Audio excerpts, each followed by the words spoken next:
de una vez. Y ya, ¿no? Esperemos que los demás puedan entrar. Bueno, la banda. Buenas noches, feliz año. Me da mucho gusto verlos después de tanto tiempo. Aunque veo sus fotitos, nadie absolutamente tiene abierta su cámara. Y eso es muy complicado. Pero bueno, Ahora dilo sin el... ya estamos aquí. Ah, qué diferencia, ¿no? Hola.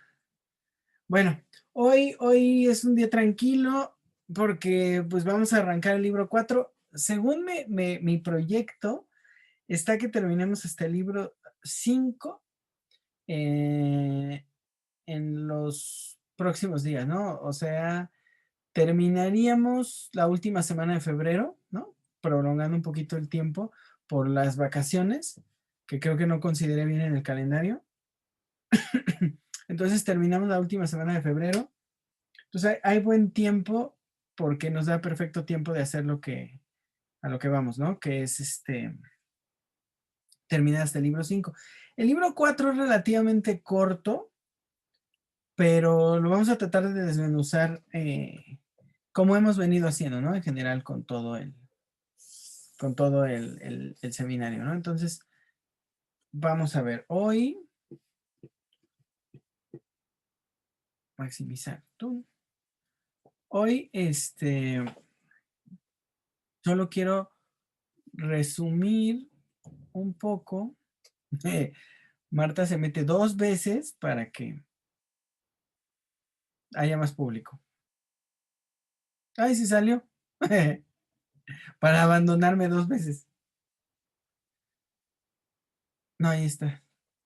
Ya. Entonces, hoy vamos a trabajar un poquito más como un resumen de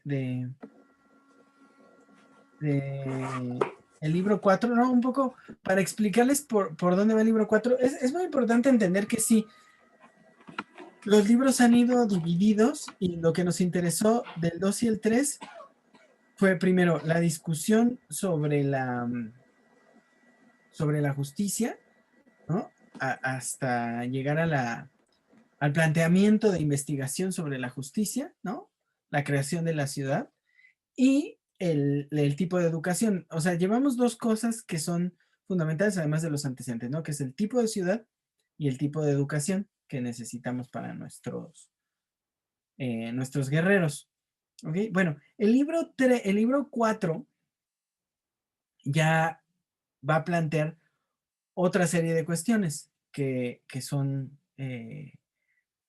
ya van por otro terreno, pero es una maravilla porque va a regresar una y otra vez a la cuestión de la música. Es inevitable. Entonces vamos a resumir. En lo que llevamos hasta acá, lo que se planteó fue, primero, hacer una exploración sobre la justicia en el lugar donde la justicia debiera ocurrir. Y ese lugar donde la justicia debiera ocurrir es la ciudad, ¿no?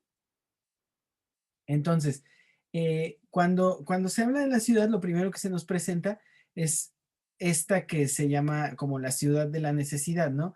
Una ciudad que ocurre como una reunión de personas para eventualmente eh, satisfacer las necesidades mutuas, las necesidades colectivas, a partir de la simple ejecución de eso en lo que cada quien es bueno, ¿no?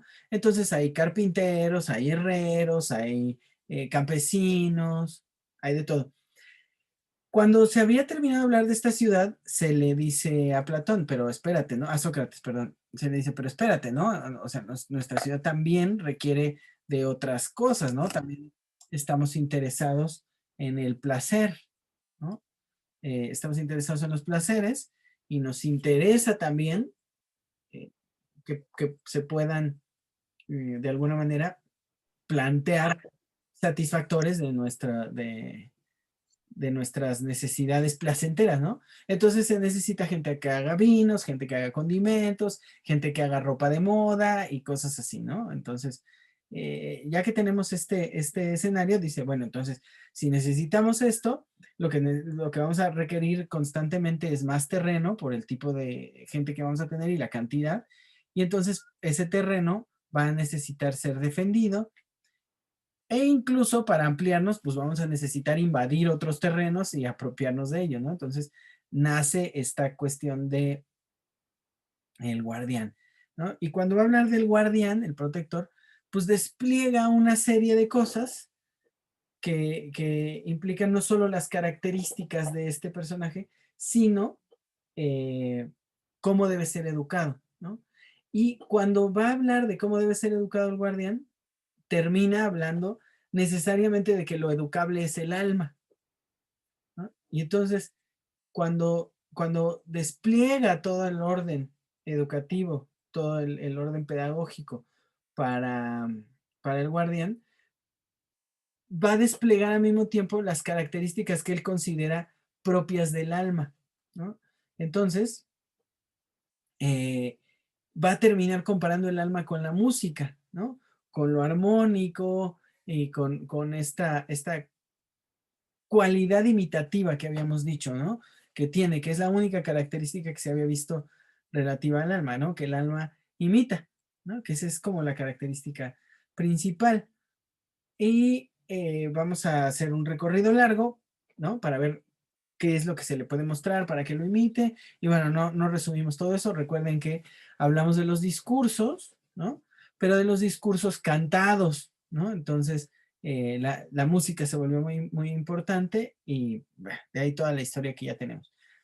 Lo importante es que al final el alma tenía una disposición muy importante, no a lo imitativo en sí, sino a su desarrollo colectivo, ¿no? Que era su desarrollo en la ciudad. O sea, el alma puede ser únicamente sonora o armónica con el ambiente, pero eso armónico implica esa disposición primaria que es la disposición hacia la ciudad, no hacia el egoísmo del individuo, sino verdaderamente hacia la ciudad, hacia la colectividad.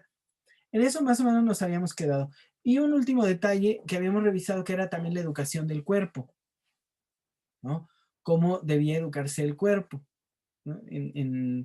En resumen, lo mismo, ¿no? Así como el alma tenía que seguir lo simple, lo sonoro simple de la existencia, el cuerpo también tenía que seguir la simpleza del estar en el mundo.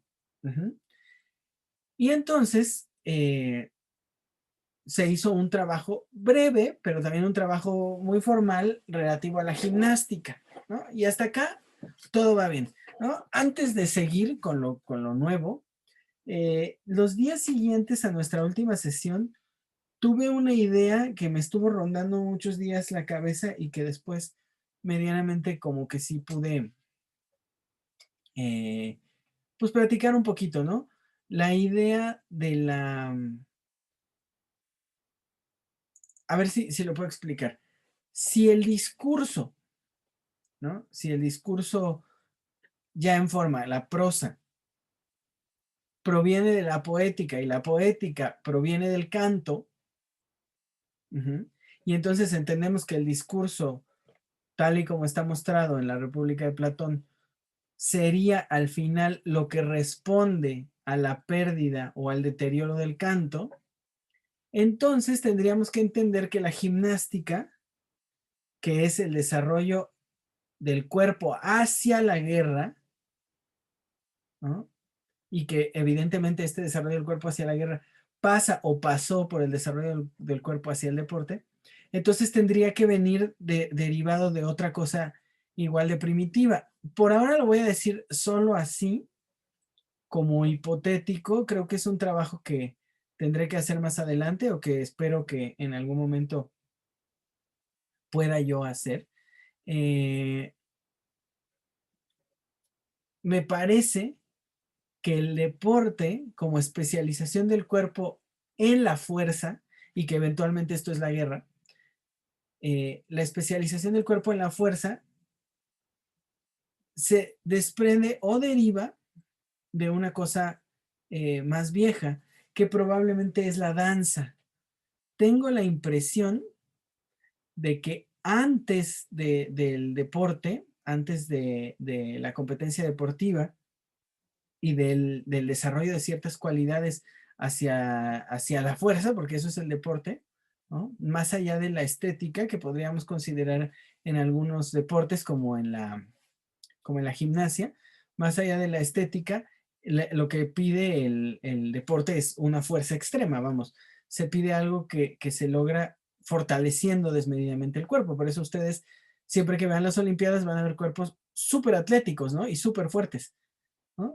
No van a ver así un gordo y al mismo tiempo un flaquito compitiendo en la misma cosa, no se ve, ¿no? No es lo común. No sé, a lo mejor en algún arte marcial o algo así, pero tampoco ubico. Entonces, a lo que apunta es a la fuerza. Entonces, yo creo que esa hiperespecialización en la fuerza también es deterioro de algo. Y tengo la impresión, o por lo menos la impresión hipotética por el momento, de que el deporte es el resultado de la pérdida del extravío en el camino de la danza. Que la danza es tan vieja, probablemente como el canto, ¿no? Y aparece también en lo ritual, vamos, no es algo que podamos desdeñar fácilmente, ¿no? No es común encontrar grupos que tengan actos rituales que no tengan danza incluida, ¿no? No es lo común, ¿no? Hay danzas y cantos vienen, no sé si desde el principio juntos, pero creo que son muy viejos ambos, ¿no? Que no se podría decir que la danza es una adquisición tardía de la humanidad, creo yo que viene prácticamente desde el inicio, igual que el canto. Entonces, bueno, si podemos ver lo que pasa aquí es algo así como un embudo, ¿no? Que teníamos estas cosas como fundamentales, porque no me gusta la palabra primitiva, estas cosas como fundamentales y estas mismas cosas, ¿no? Todas como que de alguna manera derivan en la especialización ya de los pueblos bélicos, que es lo que finalmente tenemos con la Grecia clásica, ¿no? Son una serie de pueblos bélicos y que lo vamos a ver todavía después, ¿no? En el periodo helenístico, o sea, son grupos que se estuvieron peleando toda la vida, toda la vida, toda la vida, ¿no? Y sus historias son eso. Entonces, finalmente es eso, es la Grecia bélica y finalmente, y como resultado, la Grecia gubernamental. Entonces, la Grecia que requiere, después de una serie de despojos y de secuestros, requiere forzar a sus individuos, a sus miembros, requiere forzarlos concretamente, hacia eh, la especialización bélica, ¿no? Y evidentemente a la identidad del pueblo, ¿no? O sea, a la identificación con el grupo y, pues evidentemente, y como tal, eh, como la artificialidad comunitaria, que es lo último en lo que estamos, ¿no? En la comunidad como algo construido artificialmente. ¿Sí me explico hasta acá? Es un poco hasta donde vamos. Bueno, la siguiente parte entonces, que sería el libro 4, vamos a revisarlo muy, muy a grandes rasgos por el momento, ¿no? Empezamos perdónenme la tardanza, me da mucha pena que me pasen estas cosas. Eh, mm, mm, mm. El libro 4 va a comenzar con una idea muy simple. Le van a decir, ¿se acuerdan que el libro 3 terminó diciendo que los guardianes tienen que ser guardianes de afuera y de adentro? ¿Sí se acuerdan, no? Que tienen que vigilar a los de afuera, pero también regular a los de adentro. Y que por eso tienen que ser los mejores de los mejores, porque no deben de ser seducibles o extraviables a través de esas cosas que los pueden extraviar, ¿no? Como el miedo, como el deseo, como el sufrimiento, la muerte, ¿no? Entonces, hay que evitar que estén en riesgo de extravío y hay que ponerlos constantemente para ver cuáles de entre los hombres resultan ser los mejores en ese sentido, ¿no? ¿Cuáles, a pesar de la seducción, no caen? Bien, entonces a estos dice, ya que los tenemos, ya que los elegimos, bueno, a estos no hay que darles nada, ¿no? O sea, no tienen que tener dinero, no tienen que tener grandes lujos, no tienen que tener grandes propiedades, su vida debe ser comunitaria, deben de estar constantemente entregados a la ciudad, bla, bla, bla, ¿no? Es decir, tienen que vivir en una austeridad propia de una persona o de un grupo de personas que están frecuentemente en guerra, ¿no? Y que tienen que estar frecuentemente en alerta. Es una guerra doble, no olvidemos, ¿no? La guerra contra los de afuera y la guerra contra los vicios que intentan entrar a la ciudad. ¿Okay? Entonces, el libro 4 va a comenzar con Adimanto diciendo a Sócrates, no manches, entonces tú nos estás diciendo que este grupo de personas no van a tener, jamás van a gozar de nada a pesar de ser los mejores entre los hombres, ¿no? Tú estás diciendo que no van a poder tener propiedades, que no van a poder tener cortesanas, que no van a poder tener grandes comidas, que no van a poder tener ni siquiera invitados a su casa porque ni una casa tienen, ¿no? Entonces, ¿de dónde sacas, ¿no? que estos hombres son felices? Y ahí comienza toda la nueva discusión de Sócrates. Y toda la nueva discusión va a girar en torno a los vicios que amenazan a la ciudad. ¿Ok? Entonces, los vicios así fundamentales, porque vamos a tener que esperar hasta el libro 5 ya para trabajarlos específicamente, pero los dos grandes vicios, curiosamente, se les llama vicios, pero parecieran defectos de la ciudad, que pueden empezar sobre una ciudad y que pueden empezar sobre un hombre, son la riqueza y la indigencia, o sea, la riqueza y la pobreza. Es muy curioso porque en una ciudad se puede tener ricos y pobres, entonces no es una ciudad pobre o una ciudad rica. Lo que marcaría la indigencia y la riqueza dentro de una ciudad sería la desigualdad social. Ujú.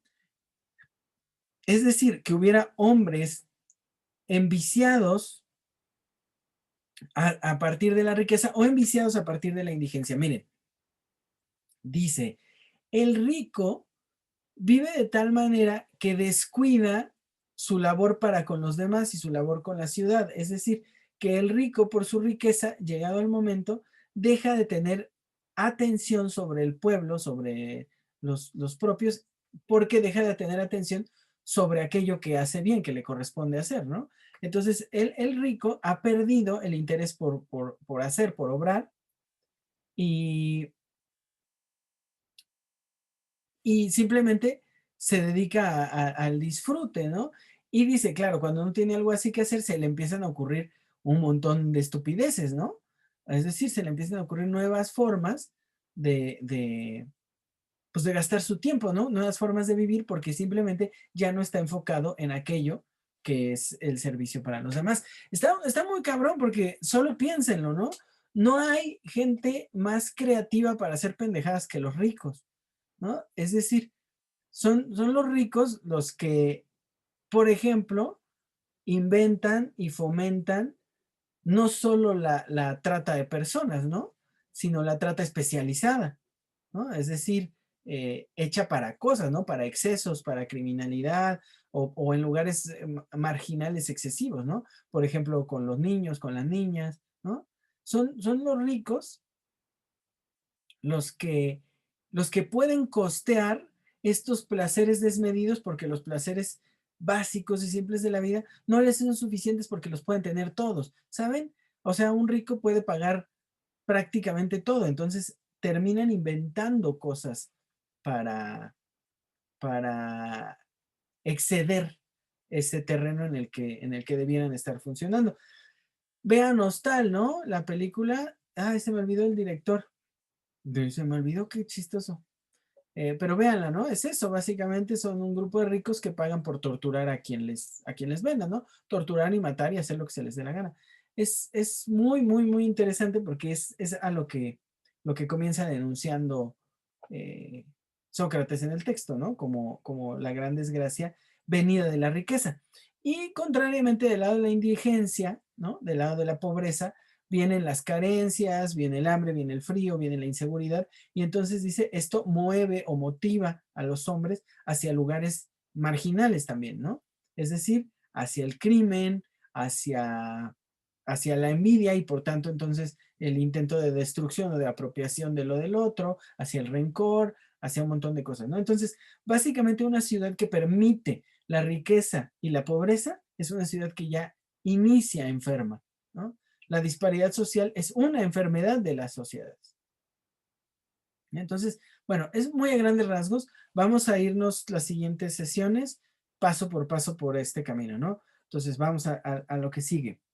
Eh, cuando se va, es muy curioso, cuando se va a cuestionar de la felicidad, nos vamos a detener un ratito en el hecho de que la felicidad radica en el hecho de no excederse, ¿no? Que la felicidad no está en el exceso, sino en el hecho de no excederse, ¿no? Es decir, eh, todos los excesos alejan de la felicidad, ¿no? La felicidad estaría en otro lugar que tiene que ver con, con la medida justa. Ujú. Entonces, bueno, ese va a ser el primer tema que se va a trabajar, ¿no? Eh, el segundo tema que va a plantear con fuerza es el vínculo con otras ciudades. Eh, es muy curioso, les resumo brevemente, ¿no? Les digo que vamos a revisarlo muy, muy a detalle, pero es bien curioso cómo lo va llevando, ¿no? Eh, justo le dicen que está bien, que aceptan que los guerreros no sean ricos o que ningún hombre, es que lo va a mover a todo el pueblo, ¿no? Sí, hasta ahorita habíamos venido discutiendo sobre solo los guardianes. Ya a partir de acá ya va a hablar de todo el pueblo, ¿no? Entonces dice, está bien, ¿no? Si los guerreros no van a excederse, no van por ejemplo, acceder a riquezas, a acceder a ciertos lujos, tampoco lo tienen que hacer los carpinteros, los alfareros, los campesinos, tampoco ellos, ¿no? ¿Por qué? Porque esto los va a alejar de su actividad, ¿no? De eso que les corresponde hacer a cada uno, ¿no? Entonces ellos tampoco de ninguna manera deben ser eh, capaces del exceso, ¿no? También ellos se les tiene que restringir. Pero claro, como ellos no son los mejores de entre los hombres, quienes están encargados de esta vigilancia serán precisamente los guardianes, ¿no? Los guardianes y de aquellos de los guardianes que son los gobernantes, los cuidadores básicos. Entonces, dice, pues nadie acá tiene que tener riqueza, pero ¿qué pasa con una ciudad pobre, ¿no? Porque eso es lo que le plantean, ¿no? Con una ciudad que no tiene riqueza, pues es más fácil que sea dominada por otra ciudad rica. Entonces va a aventarse una discusión, que ya veremos, una discusión larga sobre si es más fuerte una ciudad rica que una ciudad no pobre, sino mesurada, ¿no? Y entonces va a decir, a ver, primero vamos a ver, ¿no? Cuando una ciudad es rica, sus guerreros se dedican no a la guerra, sino al pugilato, ¿no? Se dedican a la lucha, no a la guerra, no saben el arte de la guerra, sino que se dedican solamente como a la fuerza. Y dice, ahora, nuestros guerreros están entrenados para la guerra, son más fuertes, ¿no? Y son más hábiles porque ellos saben de la guerra. Pone ejemplos simples, dice, imagínate que dos personas gordas, ¿no? Y sin capacidad, van a pelear con una que es más ágil y más fuerte. Pues este les puede ganar a dos y hasta tres, ¿no? Y es muy simple, digamos que si lo pueden superar, pues solo tiene que correr. Y cuando los otros se vayan cansando, se detiene y se madrea al que se cansó, al que medio lo alcanzó, y luego se va por el otro y luego se va por el otro, ¿no? Eso es básicamente lo que le está planteando. Ahora, es muy interesante porque la metáfora llega en otro sentido. Dice, nosotros, además, podemos hacer algo. Nosotros nos aliamos con las ciudades ricas para la guerra. Dice, imagínate, nosotros llegamos y nuestros representantes dicen, pues fíjense que vamos a ponernos en guerra con tal o cual. Eh, ¿Nos ayudan? Ah, sí, pero ¿qué a cambio? Bueno, pues nosotros no tenemos permitido quedarnos con riquezas ni nada, entonces todo el botín es para ustedes. Dice, pues ¿quién va a querer? Así lo dice, ¿no? ¿Quién va a querer no pelear a favor de nosotros? que no vamos a obtener de la guerra más que el triunfo, en vez de irse a pelear junto con los otros, con los que después se van a tener que repartir el botín de nosotros, que no tenemos nada, ¿no? Entonces, dice además, ¿quién va a quererse pelear contra una suerte de guerreros que son como perros, ¿no? Feroces e incansables. Entonces, bueno, por ahí empieza a plantear un poco la cuestión de la guerra. Ese es el segundo tema, ¿no? Que va a trabajar. Eh, ahora, nuevamente, como el tema es la mesura, la guerra también va hacia adentro, ¿no? Va hacia adentro contra la enfermedad. Y entonces, hacia adentro, se tiene que cuidar mucho al enemigo interior, que es el egoísmo, ¿no? Entonces, el interior de la ciudad, dice él, debe estar totalmente restringido y totalmente regulado, ¿no? Porque sí apuesta por estas diferencias entre los hombres, o sea, porque hay hombres que son fácilmente seducibles por, por los vicios y que no tienen la capacidad de autocontrol, ¿no?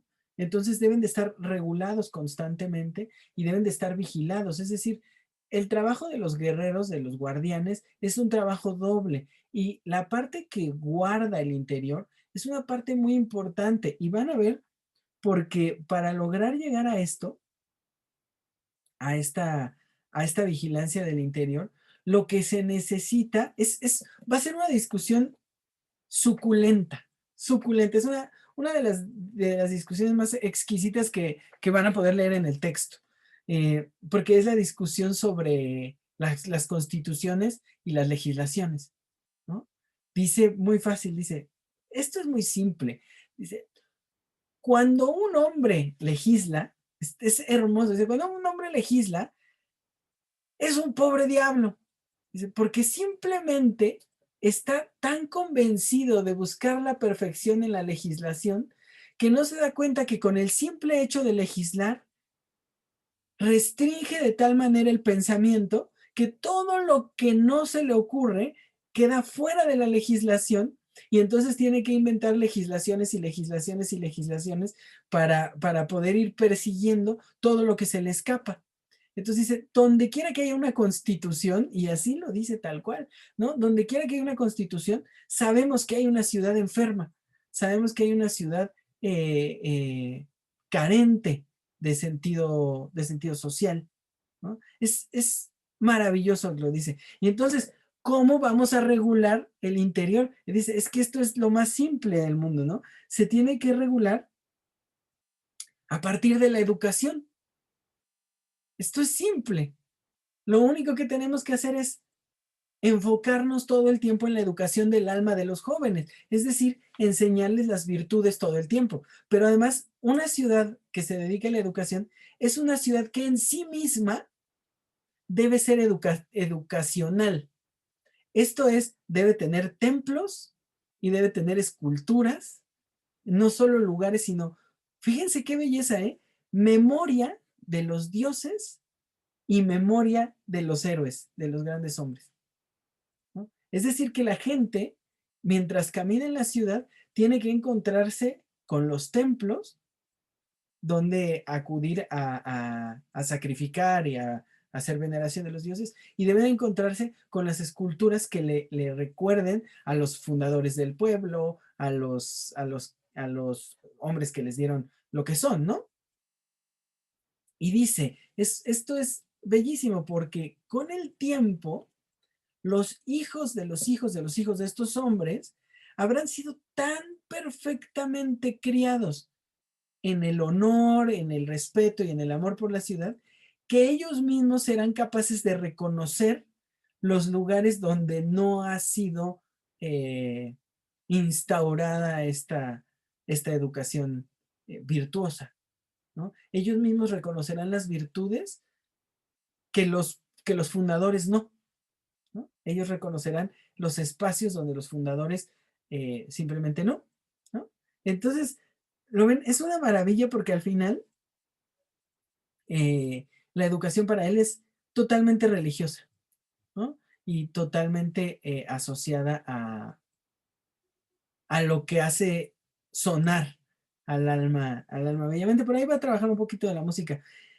Lo maravilloso es que sigue él reconociendo Delfos como el ombligo del mundo, ¿no? Que ya estaba antes de ellos, ¿no? Delfos está allí desde antes, lo vimos, si no desde los minoicos, sí por lo menos ya en la época de los micénicos, ya estaba Delfos, ¿no? Entre los grupos por allá. Y no olvidemos que en Delfos, que eventualmente se ubicará el oráculo de Apolo, originalmente se trataba de un centro religioso relativo a la diosa, ¿no? Ya después se habrá puesto Apolo allá. Entonces, bueno, hasta acá, ¿no? Todo lo que se va a edificar tendrá que ser educativo, ¿no? Es decir, lo plantea de una manera no muy propia, pero me parece que de una manera interesante, ¿no? Lo que se tiene que mantener vivo es la memoria. Solo aquel que honra a su memoria y evidentemente al pueblo de donde viene, porque el alma no se da independiente, podrá mantenerse en el camino de la virtud y podrá tener una gran ciudad, ¿no? Es decir, alejada de los dos vicios primeros. Entonces, ¿vamos bien hasta acá? Ok. Y entonces, toda la primera parte del libro 4 se va a enfocar exactamente en esto que les estoy diciendo ahora, ¿no? Toda esta primera parte tiene que ver ya no con la crianza del guerrero, sino con la crianza de la ciudad. Qué bueno que se fue el internet porque voy a acabar súper rápido hoy, ahora que lo veo. Eh, Tiene que ver con la crianza de la ciudad y con el establecimiento de la ciudad. Para que la ciudad sea grande, para que la ciudad sea una ciudad justa y por tanto una ciudad bella, se necesita forzosamente que cada uno de sus hombres, que cada uno de sus miembros sea igualmente bello, igualmente justo, igualmente virtuoso. Va a ser la última parte del texto muy complicada porque se va a poner a ver qué tanto, es un asunto raro, es como que si la ciudad forma las virtudes en el hombre o si el hombre forma las virtudes de la ciudad, ¿no? Eso es un poco como lo del huevo y la gallina, ¿no? Él dice que lo que tienen que averiguar en lo que sigue de la discusión es si el alma de la ciudad y el alma de los hombres son iguales o si son diferentes. ¿Ah? Eso es lo que hay que investigar, lo que hay que trabajar. Y entonces hay que averiguarlo porque si encuentran que son iguales, pues si encuentran que son, que siguen como el mismo impulso, ya se trabajó todo lo necesario para el hombre. Pero si encuentran que son diferentes, pues entonces todavía falta, ¿no? Entonces, de lo que va a partir, antes que nada, es de eh, cómo exponer las virtudes, ¿no? Ya va a llegar a dar una definición de justicia en este texto y entonces tiene que exponer primero estas virtudes porque la justicia la ubican entre ellas. Hay 4 virtudes y si se acuerdan ya las hemos revisado. La prudencia, la templanza, la valentía y la última es la justicia. Digamos que lo que sigue en el texto es una discusión metodológica, nada más, ¿no? Todo lo que se va a revisar a continuación es cómo vamos a hacer esto, ¿no? Primero, cómo vamos a entender la diferencia o la similitud entre el alma del hombre y la ciudad, y luego, cómo vamos a finalmente obtener ya la definición de la justicia que tanto habíamos buscado. Es todo, ¿no? Entonces, lo que dice es, esto es así. Si estamos hablando de virtudes y hemos definido 3, solo necesitamos repasarlas bien y todo lo que sobre es la justicia. Es así de simple, ¿no? Entonces, vamos a echarle una repasada a cada una de las virtudes, ¿no? Y se va a ir repasando cada una. Las vamos a revisar con detalle porque sí es una manera muy rica de exponerlo, ¿no? Por ejemplo, cuando habla de la valentía, lo hace de una manera maravillosa porque dice, la valentía no es tener el valor para hacer algo como aventarse al agua con cocodrilos, ¿no? O sea, eso no es valentía. Dice él, la valentía solo ocurre cuando te juegas la vida sosteniendo una idea, ¿no?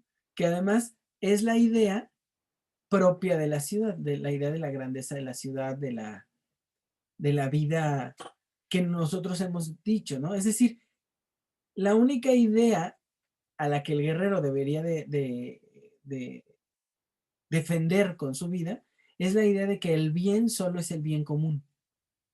Ajá, de que no hay otro bien si no es el bien común.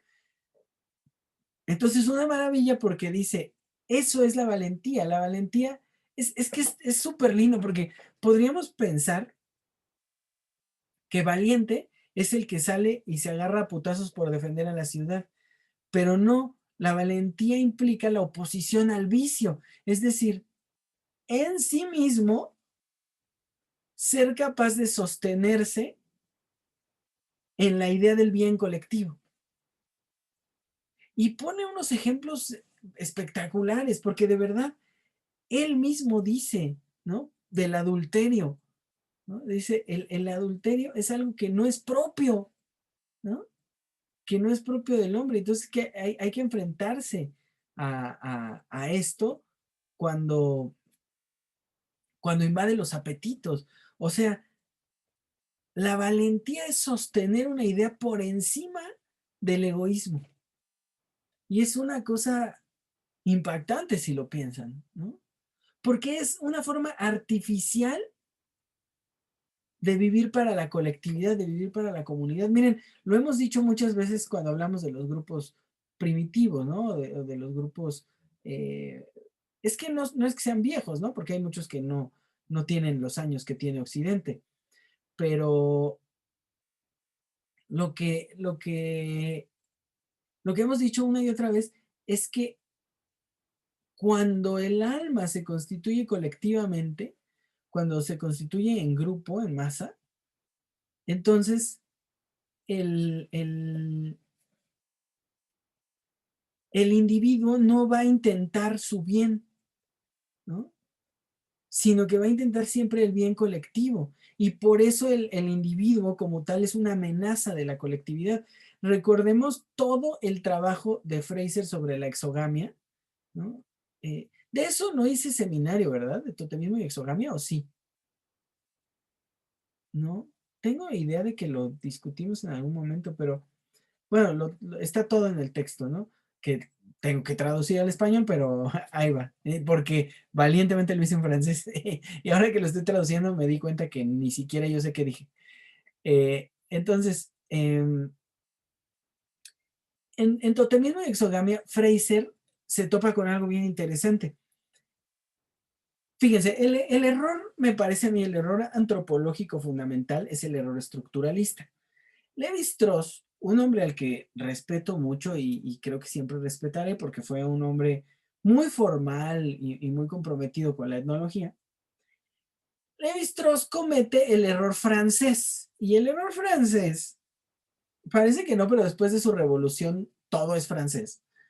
El error francés es creer que existen cosas que no son originarias, sino que son estructurales. Esto es, pensar que hay elementos que simplemente están allí y que luego toman alguna, alguna forma y esta forma ordena los momentos históricos o los momentos sociales de un grupo cultural.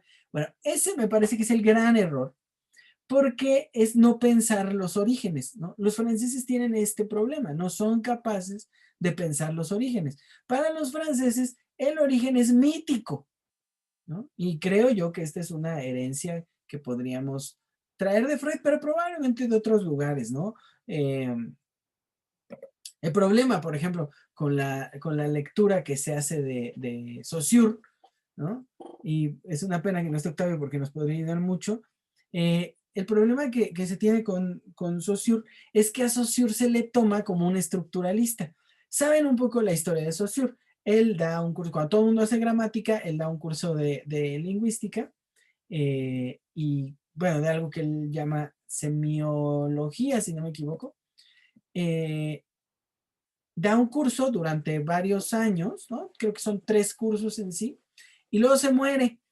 Y entonces sus alumnos, ¿no? Bien bellos ellos, dicen, pues vamos a escribir el libro de Saussure, ¿no? De los cursos que tomamos con él. Entonces juntan sus apuntes y juntan pues, su aprendizaje de 3 años. Imagínense que son pues, 3 años, son como 6 años, pero son los bloques así, ¿no? De intermedios, donde hace su curso. Hacen el curso, digo, establecen el curso y eso es lo que se publica como el curso de Lingüística General de Saussure. Y muchos años,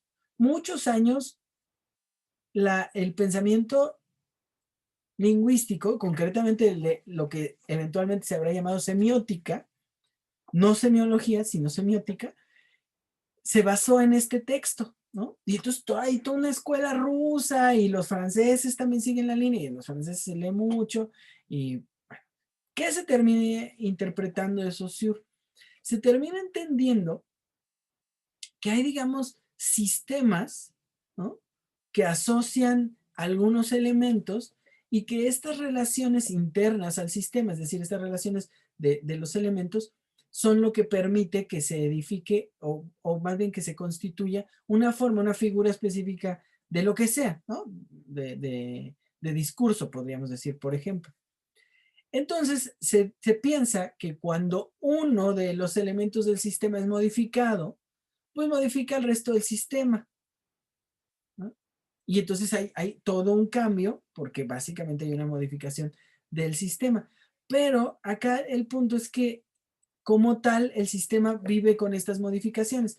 Lo digo en donde yo lo puedo manejar claramente, ¿no? Por ejemplo, lo que Michel Foucault considera historia es, es esto. Michel Foucault dice, tenemos 3 elementos fundamentales, ¿no? Que es la verdad,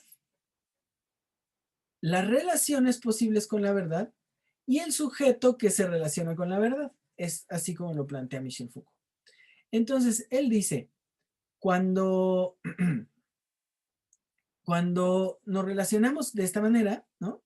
Vamos, cuando definimos esto, cuando lo entendemos, damos por entendida la historia. Es decir, la historia es la historia de las relaciones entre sujeto y verdad.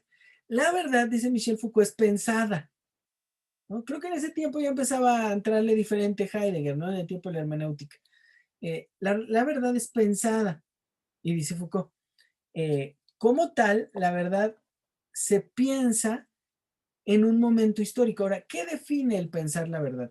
Lo que define la verdad pensada es las relaciones posibles con esa verdad. Es decir, si la verdad es concebida de una manera, genera una serie de relaciones posibles con ella, ¿no? Si la verdad es apropiativa, ¿no? Entonces generamos una serie de relaciones apropiadoras relativas a la verdad.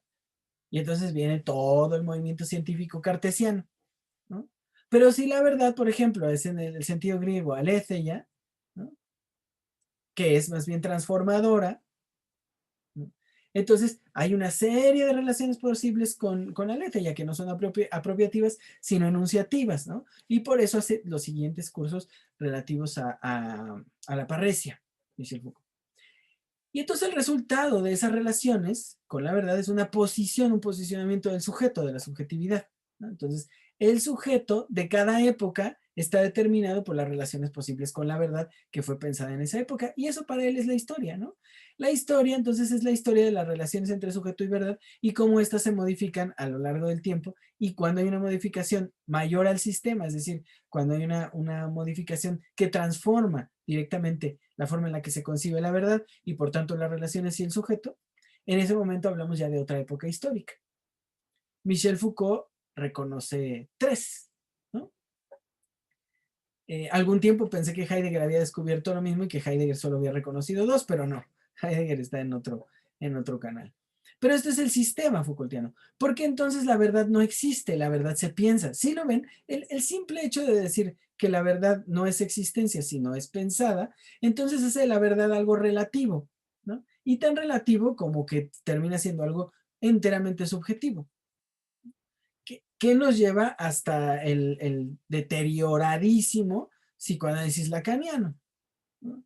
Que es precisamente esta mamada, es llevar ese pensar la verdad como hacer la verdad incluso impensable, sino real, es decir, ausente totalmente, ¿no? Ausente, que no quiere decir inexistente, ausente es menos uno, ¿no? Es decir, que tiene fuerza a partir de que está ausente. Por eso la verdad lacaniana se llama falo, ¿no? Y el falo tiene solo un carácter, ¿no? El menos fi, que es la falta de falo, ¿no? Es decir, el no acceso a la verdad. Y el sujeto, fíjense qué maravilla, el sujeto lacaniano es el famoso sujeto barrado, el sujeto tachado, que es un sujeto que no existe, que además en terminología lacaniana, o un poco forzado por mí quizá en los años que fui lacaniano, esa S mayúscula que representa el sujeto y que es barrada, es la misma S que Lacan usa para el significante, ¿no? Entonces, en algún momento dijimos que el sujeto lacaniano no es más que un significante que falta. Si hubiera sido yo un poco más hábil socialmente y un poco más bueno para posicionarme, bendito que no, sería el Lacan del tiempo venidero, ¿no? Porque en serio, yo, la mamada, he leído a un Lacan que nadie más ha leído, ¿no? Por valiente, pero había hecho unas propuestas durísimas. Poner al sujeto como un significante que falta era darle un entendimiento a un Lacan que los lacanianos no entienden y me consta, no lo entienden y no lo van a entender porque simplemente no lo pueden pensar. ¿No? Era a partir pues nuestro grupo se llamaba Matema en ese tiempo, a partir de la matemática lacaniana, había yo establecido unas locuras bárbaras, pero que al psicoanálisis venidero, le hubieran mamado realmente, ¿no? Bendito que no le di yo armas al mundo para pensar esto, porque en verdad, o sea, tiene 10 años ya que estoy lejos del psicoanálisis y sí, 10 años a la madre, ¿no? Este, tiene 10 años que estoy lejos de esto y volteo y lo veo y digo, no puede ser que nadie más lo haya pensado, ¿no? Que nadie más ¿qué dijiste, Alejandra? No, pues prende el micrófono. ¿Ah, qué? Bendito sea, Dios no le da alas a los alacranes. Bendito, ¿no? Ya, el amigo de la pescado, ¿no? La doxa, ¿no? Tu amigo aquel, ¿te acuerdas? ¡Ota! ¿Cómo La hubiera doxa sido? indexical. ¿Cómo? La doxa indexical. La doxa lexical.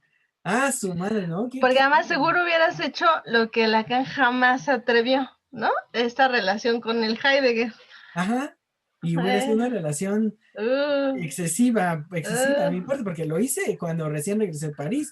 Francesísima, además. Mis esfuerzos lacanianos, heideggerianos estaban brutales, ¿no? Fue un año, 2 años de renuncia.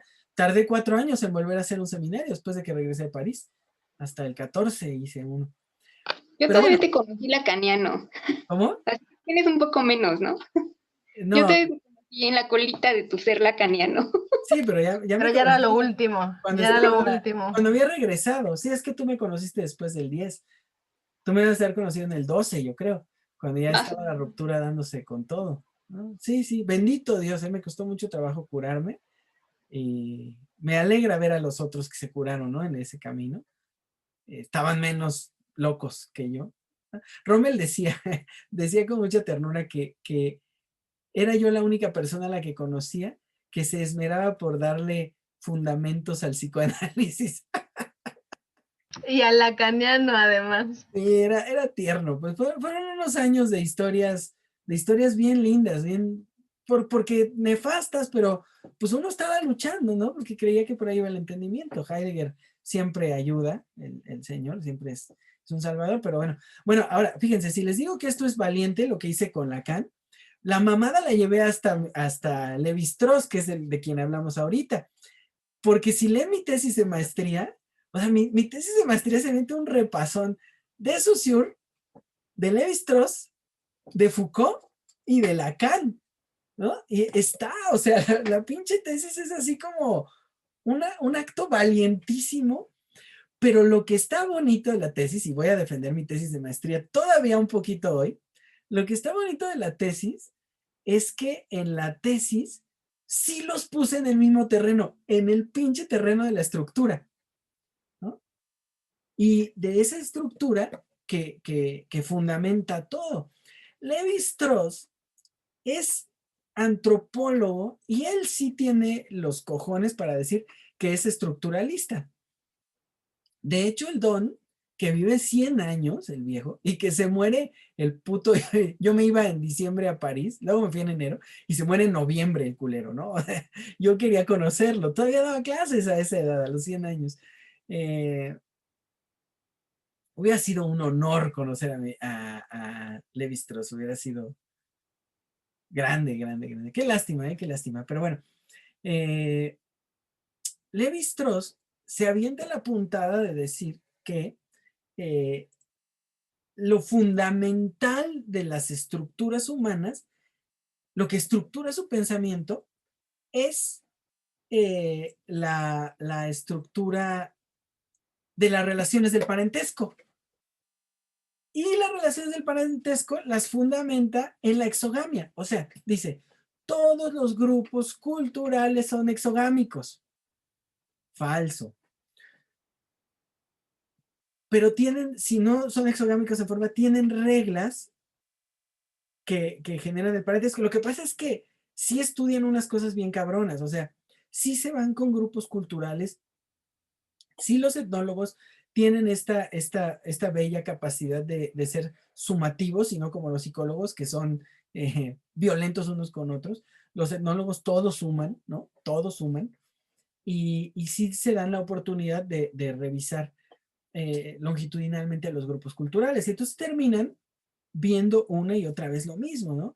Que siempre que hay un grupo, conforme se va ampliando, termina dividiéndose y terminan generando relaciones matrimoniales entre ellos, ¿no? Se ubican grupos que se dividen una vez y grupos que se dividen 2 veces, ¿no? No hay más, no hay más.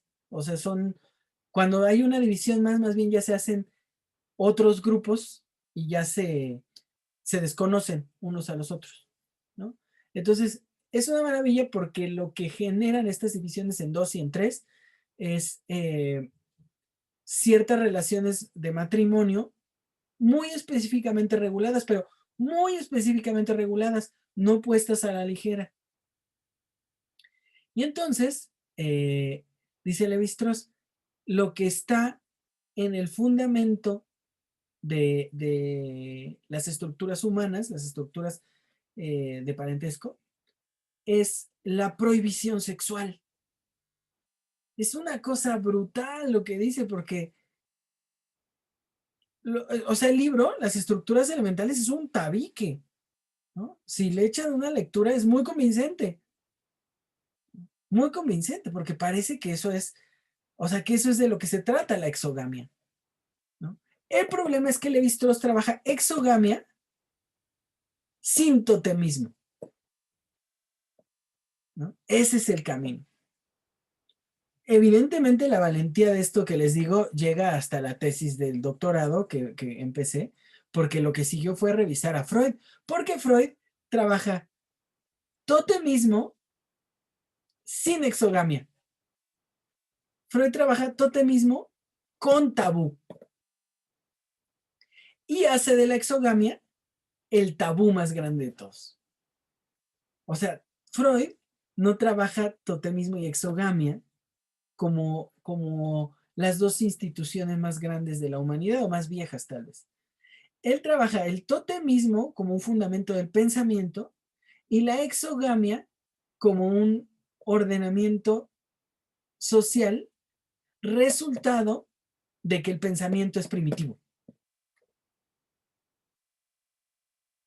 Pero no lo piensa, sino que lo deja allí como el horror, y tal cual, Freud lo va a decir con esas palabras, el horror fundamental de la humanidad es el horror al incesto. Entonces, todo el tabú es tabú del incesto. Bárbaro, Freud, ¿no? Entonces, ven, lo que estamos viendo en todos estos sentidos, bueno, fíjense, Freud es un poquito más aventurado porque Freud sí intenta establecer un origen de este tabú. Lo que pasa es que Freud, para establecer el origen, tiene que inventar un mito. Y Freud lo dice, el mito moderno. Y según él se lo saca de Darwin, pero la mamada, ¿no? O sea, toma como siempre Freud de alguien y lo usa como se le da la gana. Entonces, todo esto se los cuento porque al final el pensamiento deriva en esto. Si necesitas un origen, inventas un mito. Si no quieres ser un simio primitivo mitológico, o mítico más bien, entonces te liberas del origen e inventas una estructura. Esto es oro totalmente, ¿no? Porque entonces si inventas una estructura no necesitas orígenes. Lo que necesitas sostener es que no existen los orígenes. Por eso hay un libro de Gilles Goffet que se llama La evicción del origen, ¿no? Y por eso Lacan termina inventando el menos fui. Pero si quieres inventar un origen, vas a saber que es imposible llegar al origen y entonces tienes que crear un mito. Ese es Freud. No hubo escuelas freudianas realmente después de Freud, porque la escuela fuerte fue la escuela estructuralista, finalmente de donde se deriva Lacan y de donde se derivan los psicoanálisis posteriores.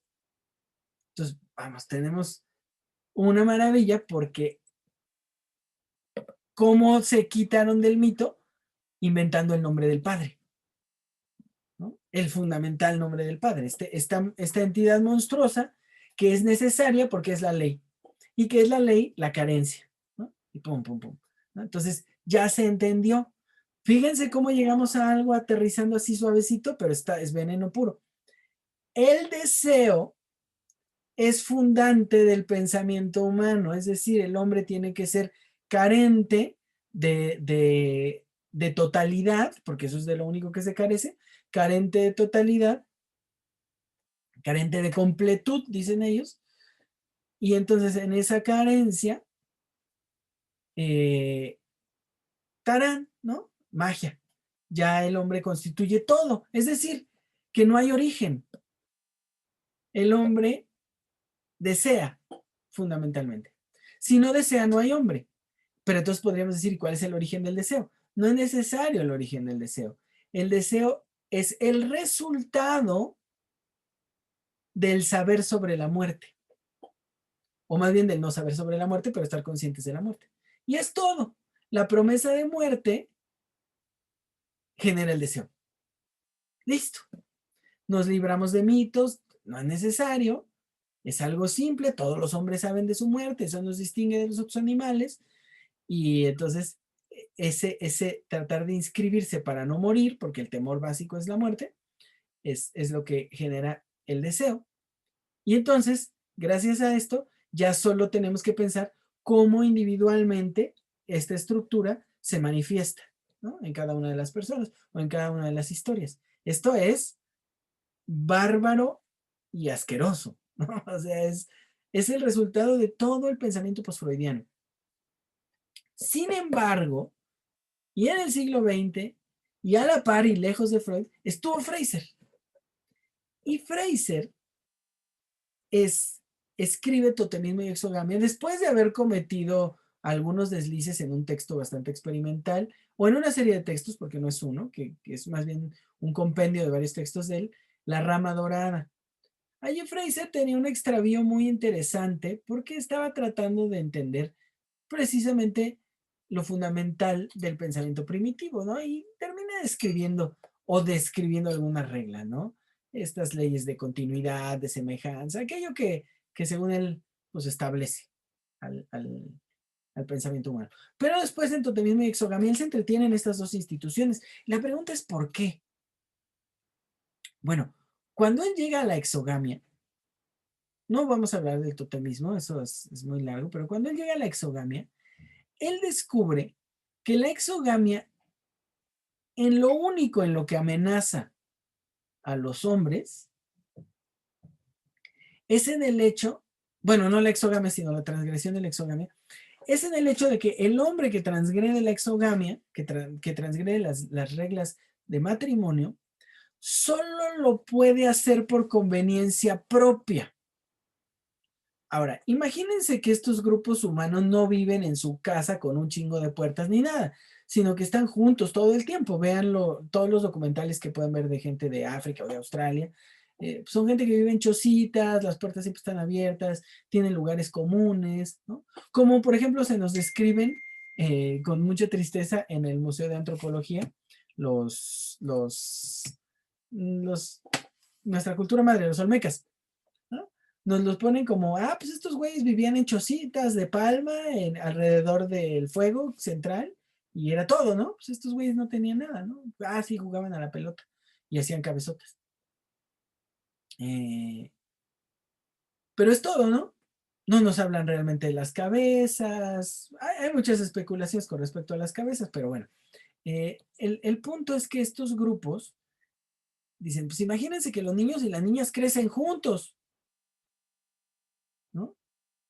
Y que el apetito sexual se despierta, como en cualquier otro animal. Y además seguramente porque la sexualidad no está puesta como en nuestro plano, ¿no?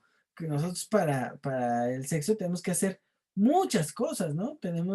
Vamos, hasta tenemos que ocultarlo, ¿no? No es que podamos andar por ahí por la calle exhibiéndonos sexualmente, no es lo común, incluso hay ciertas restricciones, cada vez menos, pero las hay, ¿no? Aunque ahora ya, por ejemplo, están los vagones del metro y estas cosas, aún así, ¿no? De la sexualidad tenemos una reglamentación importante, pero imagínense que en estos grupos seguro no, ¿no? O sea, seguro lo sexual era o es común, entonces, imagínense, los niños crecen con esto y entonces hay restricciones, es decir, imagínense que un niño y una niña, o un niño y un niño, o una niña y una niña, se empiezan a encontrar sexualmente entre ellos y deciden establecer el matrimonio entre ellos.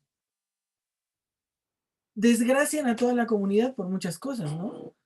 Por el equilibrio, es decir, no puedes darle más miembros a una sin dárselos a la otra, ¿no?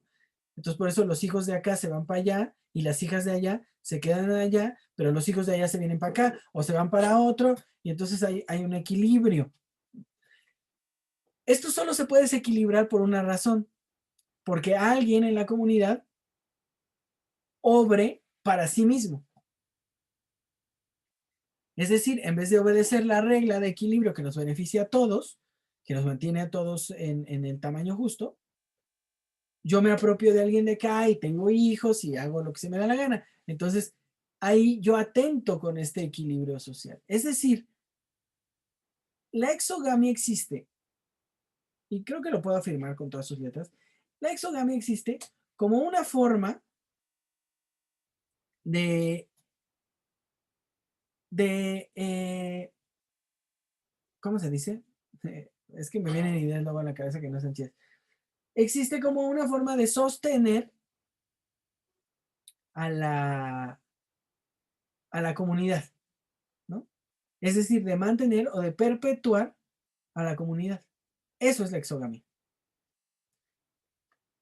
Sostenerla o perpetuarla ¿contra quién? Contra el único enemigo que tiene la comunidad, el individuo. El individuo, la individualidad, el egoísmo, atenta contra la comunidad, contra la grandeza de la comunidad. ¿Me explico hasta acá? Bueno, volvamos a Sócrates entonces. Todo lo que está diciendo ahorita es exactamente eso. Lo que se debe regular fundamentalmente, pero les digo, artificialmente dentro de la sociedad es la existencia del egoísmo. Ahora fíjense, el egoísmo es el que genera riqueza, el egoísmo es el que genera pobreza, el egoísmo es el que genera desigualdad, el egoísmo es el que genera tiranía, el egoísmo es el que genera violencia. ¿Ok? Si vamos a estar en esta ciudad, no podemos permitir que los miembros se vuelvan egoístas en sí mismos, porque este egoísmo atenta contra toda la ciudad, atenta contra toda la comunidad. ¿Me explico hasta acá? Entonces, llegados a este momento, la valentía sería sostener la idea que les estoy diciendo, que el bien es común o no es.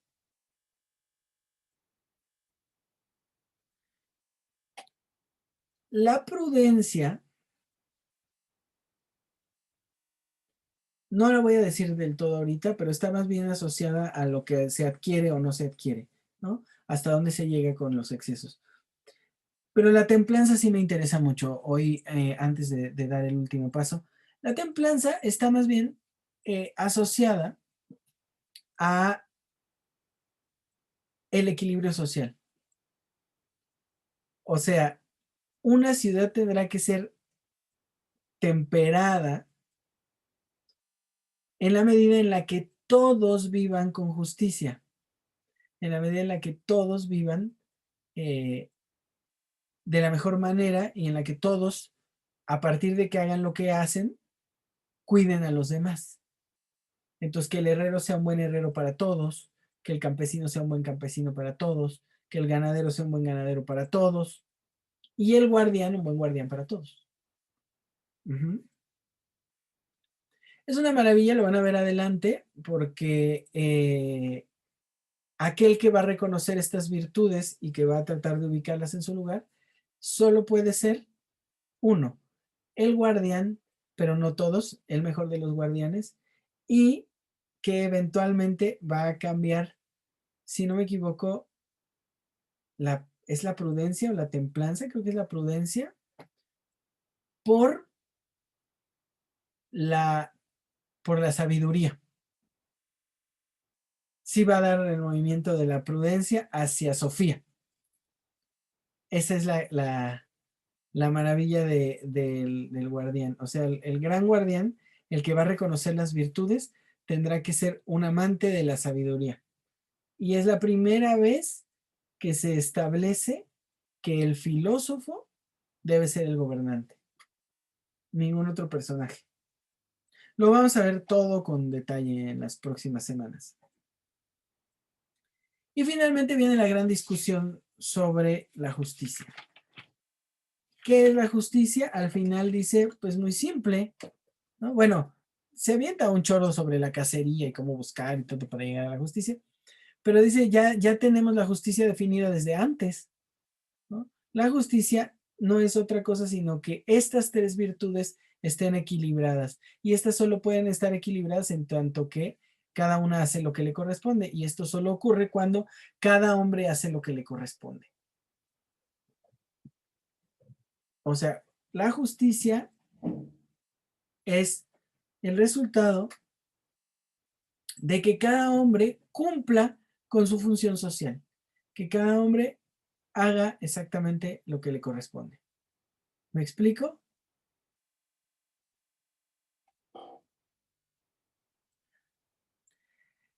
Ahora sí, a partir de ahí va a trabajar las semejanzas entre ciudad e individuo, va a hablar de las cualidades y va a hablar de estas fuerzas y estas potencias para terminar diciendo que la justicia es la potencia de las otras tres virtudes, que solo es la justicia es la fuerza de las otras tres virtudes.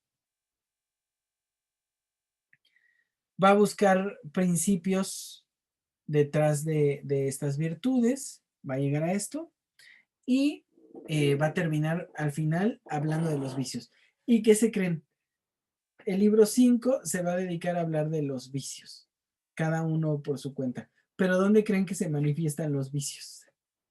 En los gobiernos. Esa es la maravilla. No hay forma de que los vicios no se manifiesten en los gobiernos. Y va a repasar los gobiernos. De uno, fíjense, comienza diciendo que va a repasar los gobiernos, los de una persona, que son las monarquías, ¿no? De varias personas, que tiene otro nombre, las aristocracias. Pero más adelante va a hablar del gobierno del pueblo sobre el pueblo, la democracia, y va a decir que ese es el único de todos que no se puede salvar, que es el peor de los gobiernos que puede haber, ¿no? La democracia. Pero ya lo revisaremos con detenimiento. Este es el gran resumen del libro 4. Quise revisarlo todo antes de trabajarlo de a poquito para que no se nos exceda el tiempo y se nos vayan 8 o 9 semanas en esto, ¿no? Entonces quiero tratar de hacerlo, si bien lo hago en 4 semanas, creo que nos quedan 7. Y la última parte sería el libro 5, que nos llevaría hasta la mitad de la República, ya para terminar febrero. Y a partir del libro 6 ya lo veremos en agosto, que es que retomamos el seminario. De agosto a febrero igual será. Vamos a revisar, creo que es la parte más complicada, libros 6, 7, 8, 6, 7, 8, 9 y 10, los últimos libros, pero el 7 es brutal. Ese nos va a llevar prácticamente todo el tiempo porque es la caverna. Pero necesitamos terminar hasta los gobiernos, vicios y gobiernos, para que ya podamos hablar del alma y de los individuos. Y creo que es el resumen breve que tenía para hoy. Me dio justo la hora. En mi programa de hoy tenía yo la intención de platicar un poquito más con ustedes, cómo estaban las cosas y todo, pero pues no, pues empecé tardísimo. ¿Algún comentario, por favor?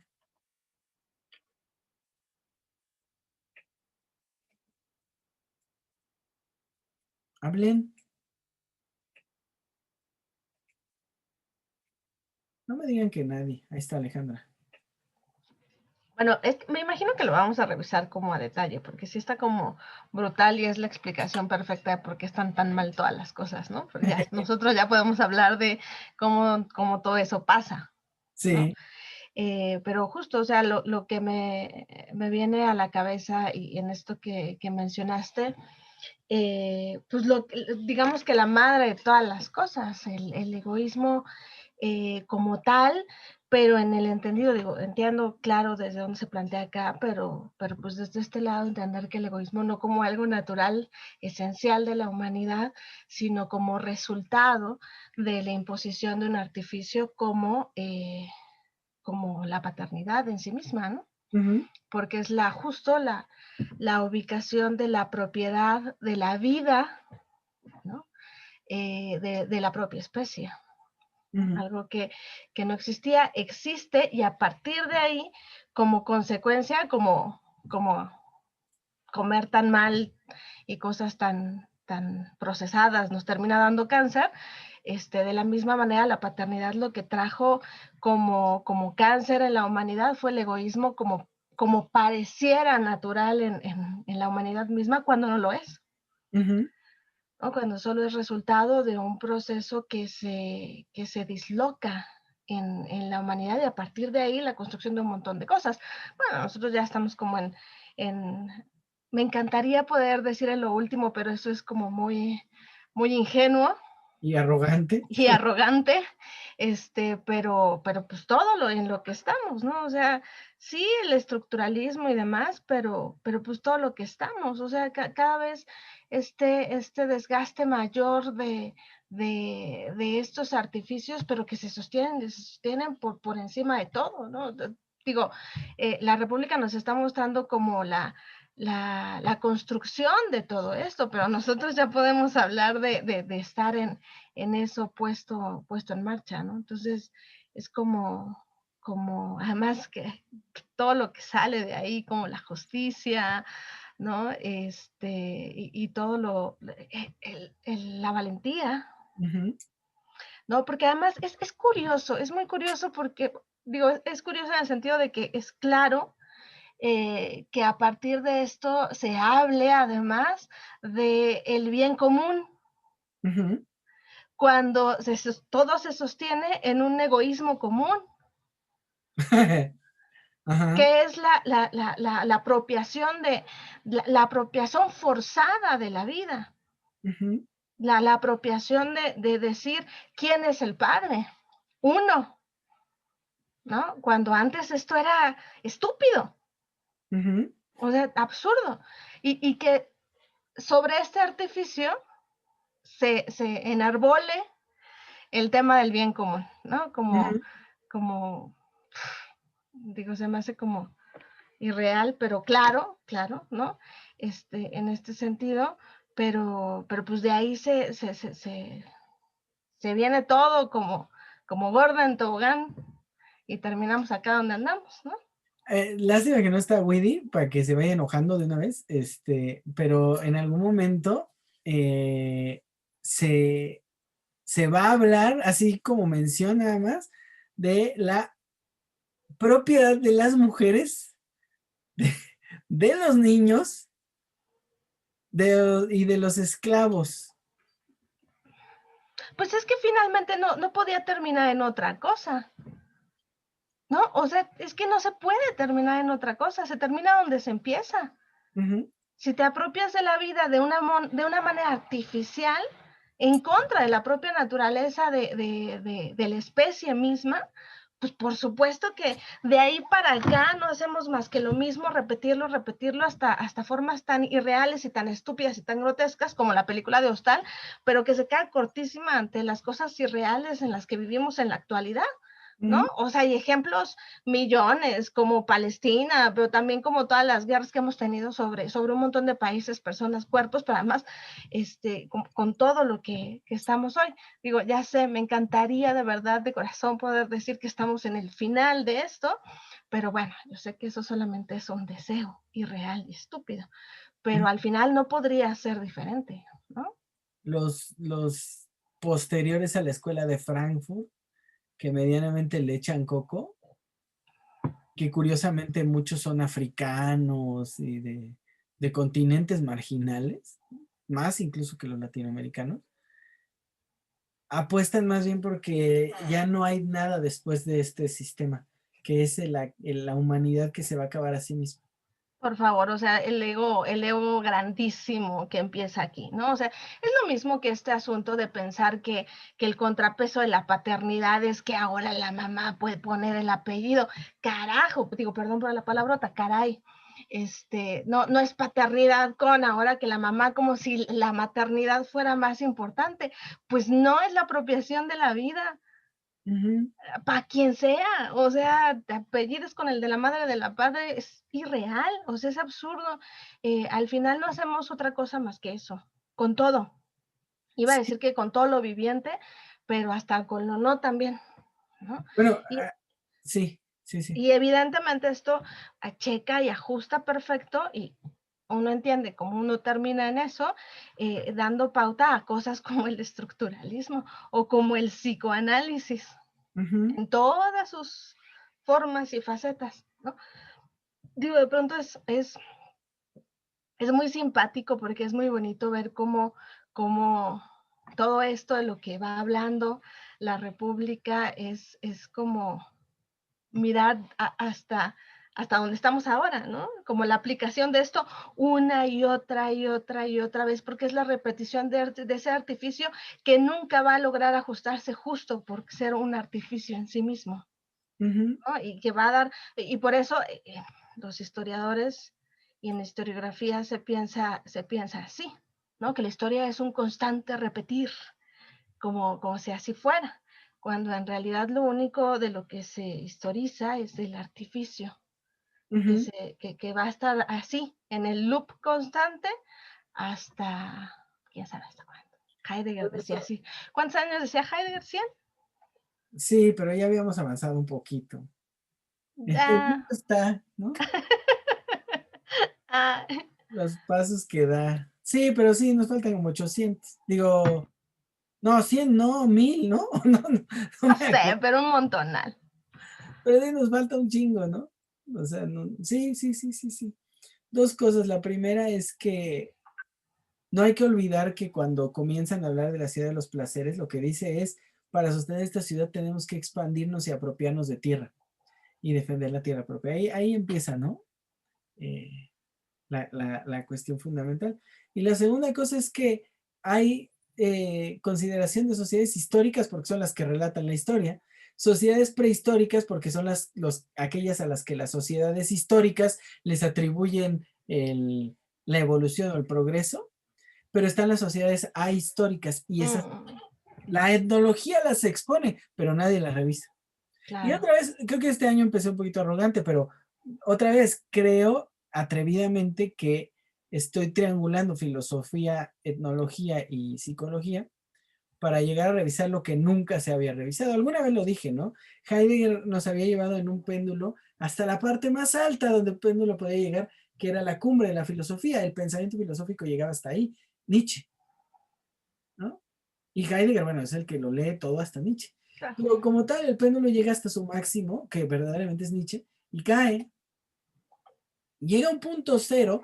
Nosotros trabajábamos hace unos años ese punto cero con Aletheia, ¿no? Ese punto de la pérdida, del extravío, y luego va de vuelta hacia el siguiente punto, ¿no? Al siguiente punto que es, me parece, las sociedades ahistóricas. Y es por eso que después de Heidegger no queda la filosofía. La filosofía es una hueva, 2000 años de hueva, macro hueva, ¿no? Bonita si quieren, todo, pero es una macro hueva por donde le vean, ¿no? Kant, Hegel, solo es entender sus sistemas, no entender nada más que sus sistemas. O sea, estudiar filosofía es entender sistemas filosóficos. Eso es todo. Platón, Aristóteles, ya, bueno, la tradición alemana es eso. Ya después por eso puede haber cualquier güey que diga que establece su sistema, ¿no? Por eso hay Gadamer y todos esos otros putos, Zizek, ¿no? Zizek, ¿no? Esos personajazos, pues bueno, ya lo que hacen es que hacen de la filosofía solo un sistema, el sistema propio. Los grandes hombres de los sistemas filosóficos, pues ya los tenemos, ¿no? Schelling, ¿no? Hegel, ¿no? ¿Quién me falta de la tríada demoníaca? Ay, Schelling, Hegel, me falta alguien, no sé si Hellerlin, es que él no, él es pero es que él poeta. es poeta. Él es poeta, amigo. Bueno, me falta alguien de los sistemas, pero bueno, ya de ahí, pues solo podía derivar Nietzsche, que no tiene un sistema filosófico, sino que se la pasa llorando toda la vida, el pinche viejo, y luego Y seduciendo al mundo. pues, a los jovencitos, y porque todos de niños somos el superhombre, Ah. todo. ¿Ah? Y luego Heidegger, ¿no? Heidegger que pues sí resultó ser el superhombre, ¿no? El hombre de paso. Y ya, ¿no? Ese es el camino. Tenemos mucho que hacer. Ahorita me siento bien para continuar con ese trabajo sobre Platón, pero creo que el camino ya es, no la etnología ya hizo lo que tenía que hacer, ¿no? Registros y registros y registros. Nosotros no somos etnólogos, somos pensadores de la humanidad. Vamos a ver a dónde podemos llevar ese pensamiento y dónde lo aceptan, ¿no? Porque además es el pedo, ¿no? Ajá. La doxa sigue en el Stunam y yo sigo aquí encima de una almohada, una silla y la compu para que no vean mi cámara extendida. ¿Ah? Ay, perdón, mi micro. Pero bueno, no sé si alguien más quiere hacer algún comentario. Has, ¿estás muy callado hoy? No, prende tu micrófono. Que sí estoy muy callado y así voy a seguir. ¿Por qué hash? Porque pues voy a esperar a que avances más. Está bien, está bien. Muy bien. Entonces, Has, el pez, no dijo nada. No, ¿Alguien más? Marisol, Pescado, Marta. O Santiago, que estoy ¿Cómo, seguro que no cómo, está. cómo rompes este egoísmo si ni siquiera se piensa? O sea, en todos los sistemas educativos son competitivos y son egoístas. ¿Cómo rompes este ciclo? Mira, Marta, me pones en un problema porque hoy cuando estábamos hablando sobre que todos los niños odian la escuela, y que aunque sea en línea, aunque estén en su casa, sienten el mismo asco de entrar a la escuela el día 1, aunque vayan a entrar en su sillón en la compu. Yo, de verdad es que a mí me resulta así como que, bueno, para mí sería indiferente entrar a la escuela si voy a entrar en mi sala en la compu, ¿no? Le tendría asco a entrar otra vez presencial, pero le tiene la misma repulsión, porque eso es lo que es. Recuérdense de niños, ¿no? La escuela genera repulsión. Ya después uno se acostumbra, se adapta y pasa cosas divertidas, ¿no? La primaria, la secundaria, la prepa. Pero creo yo que de hecho la escuela sí es algo súper nocivo para los pobres niños. O sea, no deberían de ir a la puta escuela. ¿Por qué van a la escuela? ¿No? O sea, sí deberían de ir a la escuela a los que les guste mamar cosas escolares, ¿no? O sea, por ejemplo, uno que quiere estudiar doctorados, maestrías y la chingada. Pero ¿y si el niño no quiere? ¿No? Y miren, hay ejemplos divertidos que son interesantes, pero al final, ejemplo, ¿no? El bailarín que he seguido un poco sabiendo quién es. Isaac Hernández, ¿no? Bailarín mexicano que está posicionado en el planeta como la pistola, ¿no? Y que se le va a acabar lo de ser la pistola porque pues siempre hay uno más joven que viene, ¿no? Pero no hay pedo porque aquí en México será la pistola eterna, como Ana Guevara, esa gente. Ese güey y su carnal, los dos bailarines, los dos bien posicionados en el mundo, reconocidos y buenos, no fueron a la escuela. No fueron a la escuela, los papás los tuvieron en la casa, ¿no? Y solamente pues los ponían a bailar y partidos del América, porque pues obviamente si no eres puto no bailas. Entonces, entonces bueno, pues imagínense cómo criaron a los muchachos, ¿no? No podía evitar mi comentario fútil.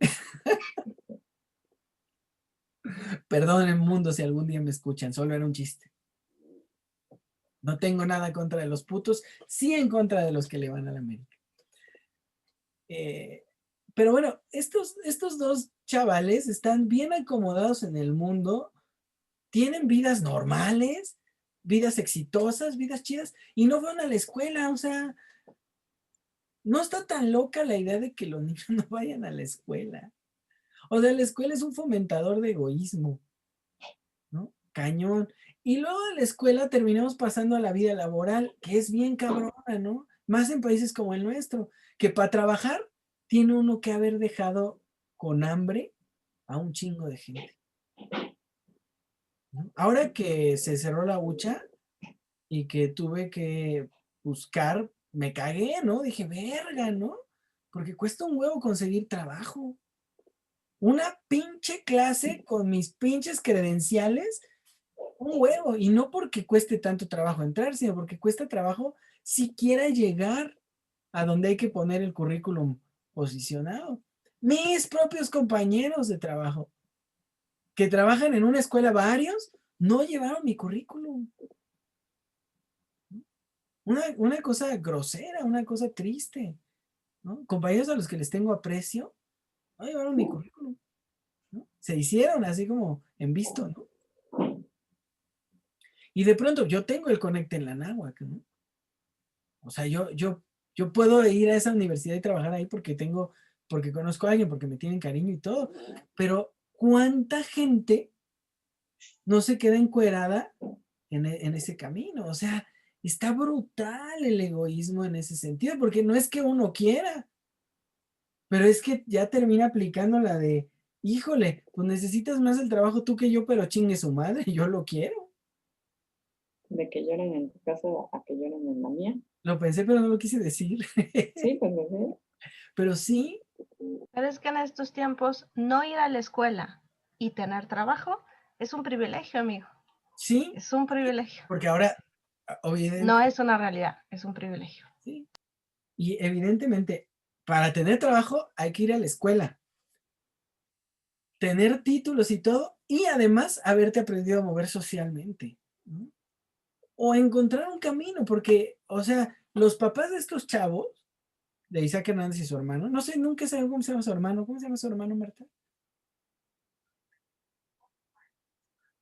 ¿No estás poniendo? No, se me fue, no sé. Bueno, Sebastián. Sebastián. Los papás de estos chavos apostaron por sacar a sus hijos muy cabrón del común de la gente, ¿no? O sea, vamos a ponerlos a bailar un chingo y se van a tener que hacer millonarios haciendo eso, ¿no? Y es una apuesta bien cabrona, ¿no? O sea, yo si hoy, por ejemplo, me dijeran, ¿qué eliges para Sofi? Yo, la neta, en vez de que fuera a la prepa y todo, le metería a estudiar un putero de idiomas. Un putero de idiomas. Chingue su madre si sabes un putero de idiomas y te especializas y te certificas, vas a tener mucho más facilidad laboral que cuánta gente no conocen ustedes que tiene licenciaturas bien cabronas y que está en el Uber, en el Uber Eats, que tiene un changarro o algo. Porque sí es cierto, o sea, para entrar a un trabajo necesitas ir a la pinche escuela, pero el hecho de que vayas a la escuela no es como antes, que te garantizaba un trabajo. Antes el que entraba a la universidad decían, ¿no? Todavía los papás de nosotros, no de ustedes chiquitas, pero de nosotros, los papás todavía decían, pues vas a la pinche escuela, entraste a la universidad, ya chingaste. Porque ellos, la generación de nuestros papás, iban a la universidad y ya habían chingado lo que estudiaran. Claro, había chamba. ¿Había qué? Había chamba. Sí, pero así estudiaran esta madre de trabajo social, que es una mierda que nadie estudia, ya tenían trabajo, ¿no? Sí. Y entonces por Así eso estudias contabilidad, ya tenías trabajo. Sí, pero, o sea, digamos contabilidad es útil todavía, ¿no? Pero trabajo social, ¿qué mamada es esa?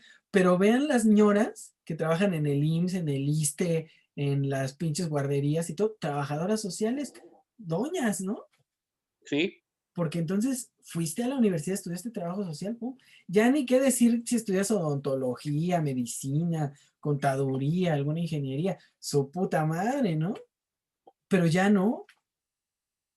Es más, todavía mi generación, si estudiábamos alguna ingeniería, todavía son los que ustedes ven que trabajan en empresas gigantescas, que están trabajando en otros países, ¿no? Pero ahora ya no, ahora ya ir a la pinche universidad ya no es garantía de nada, ¿no? Bueno, ir a la prepa ya nomás es para poder trabajar en un call center. Bueno, No, no y es cierto. aún estando en la escuela, ya ves cómo se tienen que pelear porque les toque el taller que quieren, escoger la materia con el buen maestro, tener la oportunidad con este sinodal o con aquel. Todo es una competencia. Sí, sí, o sea, es que el mundo está fabricado así, para aplastar al prójimo. Y está muy cabrón, ¿no? Y yo no sé, o sea, el punto de todo esto es que no puedo dar una respuesta, ¿no? Habría que buscar hacia el interior, pero es que yo otra vez, hoy mientras estaba revisando el texto, estaba yo pensando, güey, estamos enfermos todos, ¿no? Porque yo digo, pues sí, yo quiero el bien, pero pues sí, sinceramente, pues quiero el bien de todos, pero si no se puede, pues el de los míos, ¿no? Chingue su madre, ¿no? Y de verdad lo digo, o sea, le acaba de dar pinche COVID a un amigo y ya le dio a su novia es medio enfermiza, entonces me preocupa. Y pienso y digo, verga, pero qué bueno que no me dio a mí, ¿no? O sea, qué bueno que no lo vi, porque digo, no manches, yo contagio a mi papá, ¿no? O contagio a alguien así cercano, ¿no? Entonces, por ejemplo, contagio a Marta y se muere Marta y la niña, no, chingue su madre, ¿no? Entonces, pues que le dé COVID a todos, menos a los míos. Sí, claro. Pero está cabrón, ¿no? Está cabrón pensar así. La otra que pensaba, ¿no? Yo decía, pinche austeridad, no mames, pero a mí me gustan los tenis. O sea, y neta, o sea, yo no sé, o sea, si mis tenis se vendieran, creo que tendría varo como para una familia vivir 6 meses. Y tengo pinches tenis que en la vida he usado por culpa de la pandemia, ¿no? Que quede claro que no es porque no quiera. No te oí, Alejandra, tu insulto. Qué bueno. No, pero, o sea, sí me explico, es que uno dice, ¿cómo? Si yo mismo no. No, o sea, hasta para agarrar jitomates en el súper, uno no agarra a todos, uno está viendo dónde están los bonitos y que no los vea la doña que está jalando allá, ¿no? En chinga uno echa sus propios jitomates. Así es. Entonces, no tengo respuesta, Marta, para cómo evitar el egoísmo, ¿no? Pero sí un poco para que el egoísmo no te lleve al sendero de la propiedad de otros. Porque eso sí pasa, ¿no? Cuando tu egoísmo es estúpido, terminas en el sendero de la propiedad de otros. Porque entonces terminas comprando lo que te dicen, viviendo donde te dicen, yendo donde te dicen, teniendo los miedos que te dicen, haciendo las pendejadas que te dicen. Entonces, digamos, yo más bien diría que nosotros alcanzamos una cosa como un egoísmo creativo. O sea, donde de ahí le damos algo al mundo, ¿no? Deja de insultarme, Alejandra, así te leo los labios. Por eso no pongo mi cámara.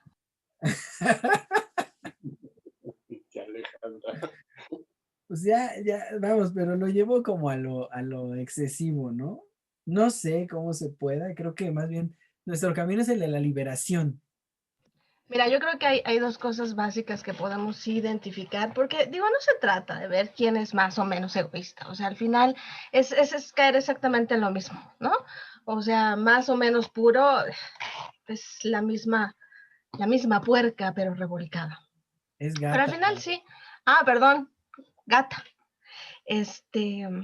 Pero sí, si nos vamos como al básico, tal vez ahí nos pegue y nos resuene en lo humano, porque al final este egoísmo primario no tenemos que como entretenernos en las formas y en las formas y en las formas, todos tenemos las propias. Porque pues igual uno puede decir, ay, bueno, no, yo no me miro solo por los míos, sino por los demás. Pues es que tal vez eso te basa en que los tuyos te valen madre. Digo, perdón, no te importan.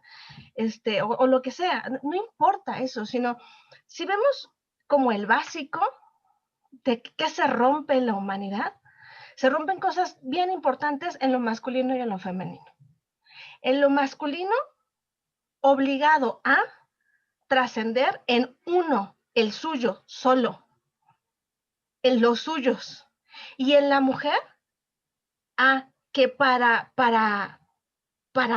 gestar, para maternar, para sacar la potencia femenina, tiene que parir.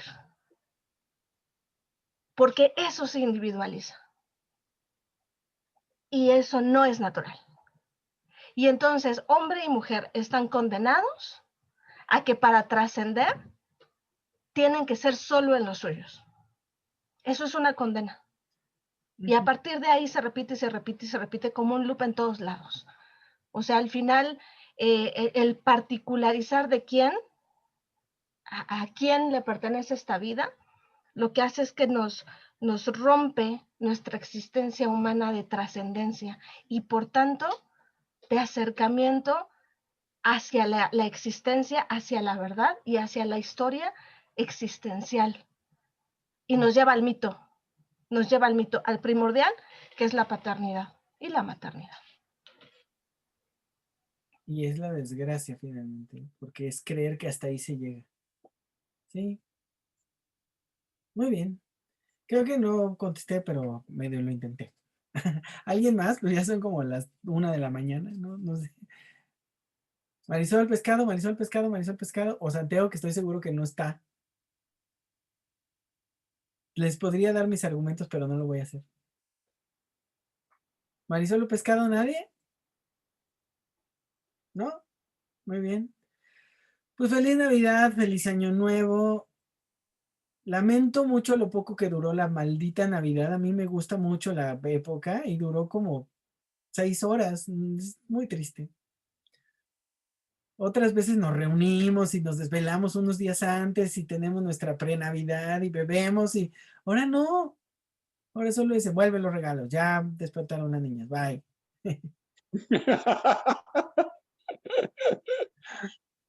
Ni modo. Bueno, Jas, aquí tengo todavía tu regalo que tengo que ir a arreglar. Ajá. Y yo aquí tengo tu botella que te voy a regalar. Ah, ven, todavía es Navidad para nosotros. Sí.